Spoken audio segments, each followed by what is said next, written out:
The sun was setting over the endless desert, painting the horizon in hues of orange and red. A lone cowboy rode his weary horse across the barren landscape, his silhouette cutting through the fading light, like a ghost from another time. His name was Jack, and though he had seen many things in his years wandering the Wild West, this particular evening would leave an indelible mark on his soul. Until now, Jack had been content with solitude. He preferred the company of silence and the stars to the chatter of townsfolk or the demands of civilization. But as the shadows grew longer and the air began to cool, something stirred in the distance, a faint sound carried by the wind. At first, it was almost imperceptible, drowned out by the rustling of dry grass and the occasional call of a distant bird.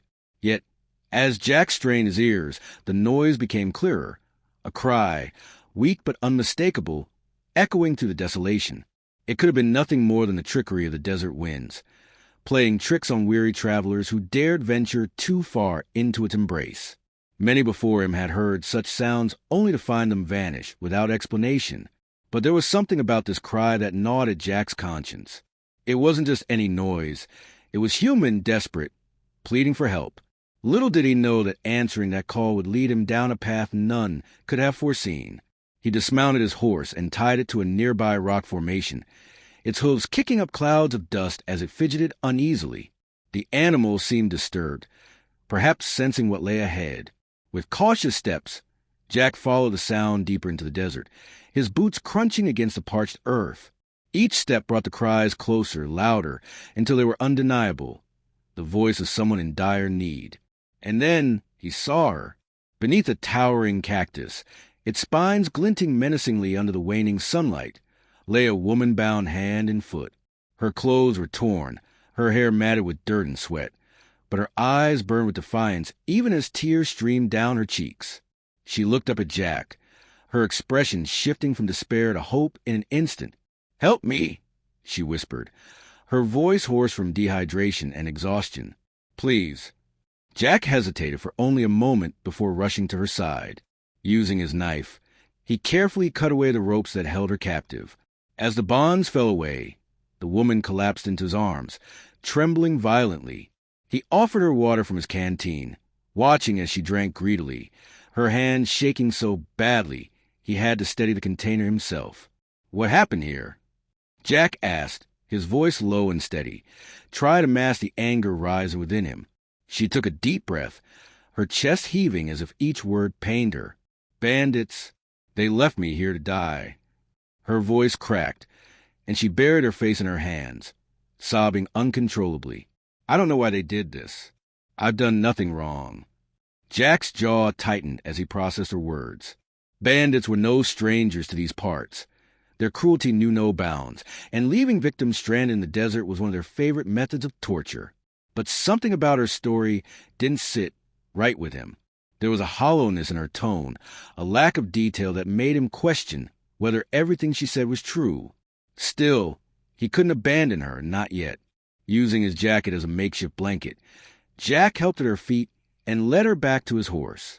The journey to the nearest town would take hours, and the night promised to be cold and unforgiving. As they rode together under the vast expanse of the starry sky, Jack found himself reflecting on the strange turn of events. Who was this woman? Why had the bandits targeted her specifically?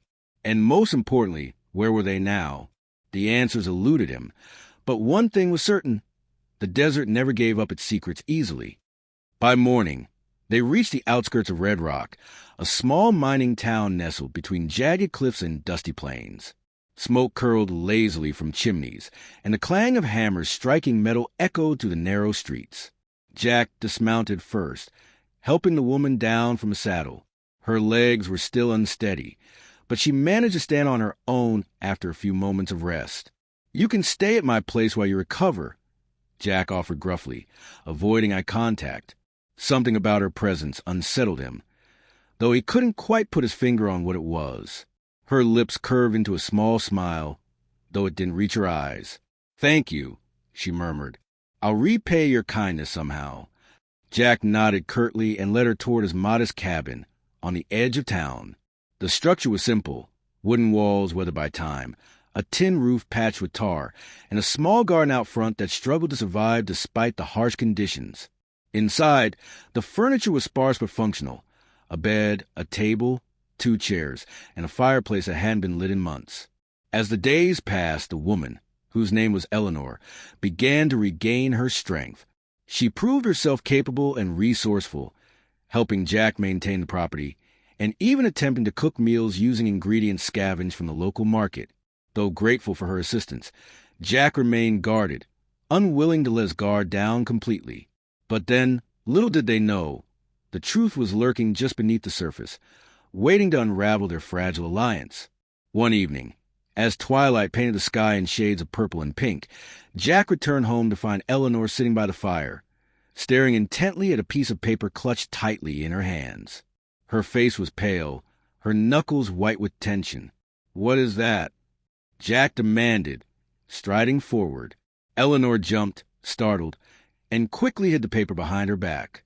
"Nothing," she replied too quickly, her voice tinged with nervousness. Jack narrowed his eyes, suspicion flaring within him. "Let me see it." She refused, shaking her head vigorously. "It's personal, Jack. Please respect my privacy." His patience snapped.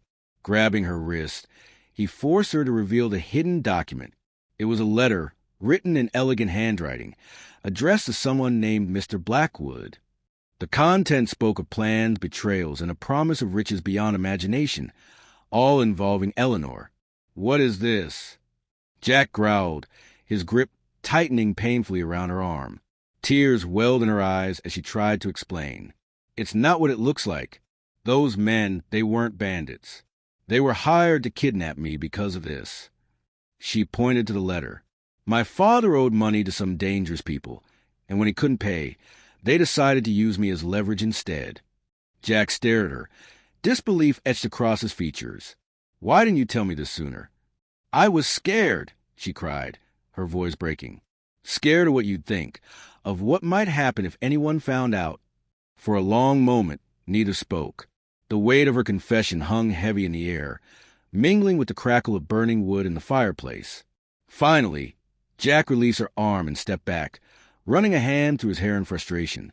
"We need to get you out of here," he said finally, "if those men are looking for you. And believe me, they won't stop until they find you." Eleanor nodded, her resolve hardening.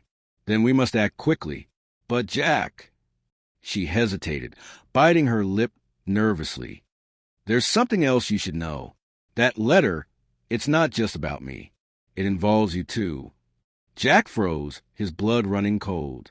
"What do you mean?" She handed him the letter, pointing to a specific passage.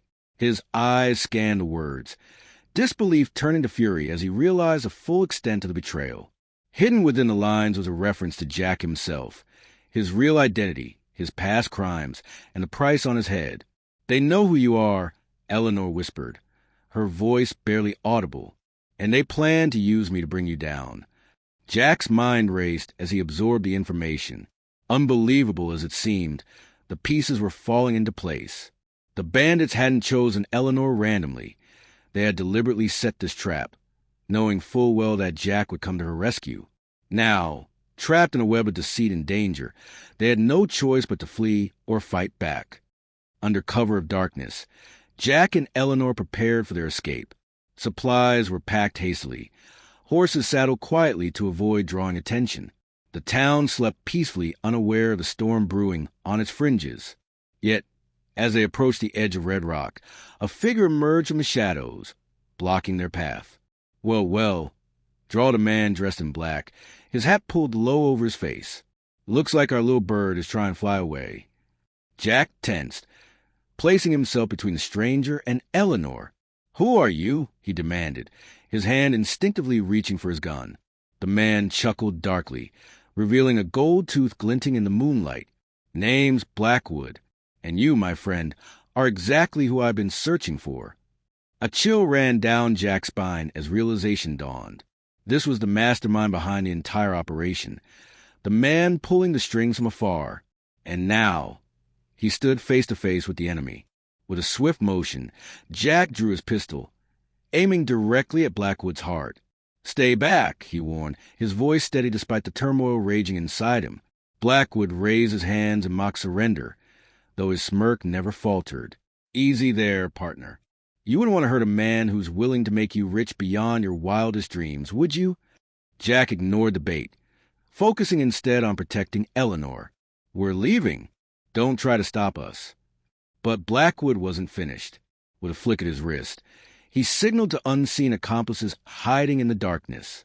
Gunshots rang out, shattering the silence of the night. Bullets whizzed past Jack's head, forcing him to dive for cover. Chaos erupted as shadows leapt from every direction, closing in on their prey. Through the haze of smoke and gunfire, Jack caught sight of Eleanor being dragged away by one of Blackwood's men. Refusing to lose her again, he charged forward, engaging in a brutal fistfight that left both combatants battered and bruised. In the end, it was Jack who emerged victorious, delivering a knockout blow that sent his opponent crashing to the ground. Panting heavily, Jack turned to face Blackwood once more. The man's grin had faded, replaced by a look of grim determination. "You've made a grave mistake, cowboy," he spat, raising his weapon. Before he could act, however, a new voice cut through the tension. "Drop your guns." From the tree-lane emerged a group of lawmen, their badges gleaming in the dim light. Among them was Sheriff Thompson, a familiar face from Jack's past. Recognizing the situation, Thompson leveled his gaze at Blackwood. "You're under arrest for kidnapping, extortion, and conspiracy." Blackwood cursed under his breath, his bravado crumbling in the face of authority. Reluctantly, he surrendered, allowing himself to be handcuffed and led away. Meanwhile, Jack approached Eleanor, ensuring she was safe and unharmed. "It's over," he told her softly, brushing a strand of hair from her face. "We're free." For the first time since meeting her, Eleanor smiled genuinely, her earlier fears melting away. Together, they watched as the lawman hauled Blackwood and his gang off into night, justice finally served. Yet, as dawn broke over the horizon, casting golden rays across the desert, Jack couldn't shake the feeling that this chapter was merely the beginning of a much larger story. The Wild West was full of surprises, after all, and sometimes the greatest adventures began with a single cry in the wilderness.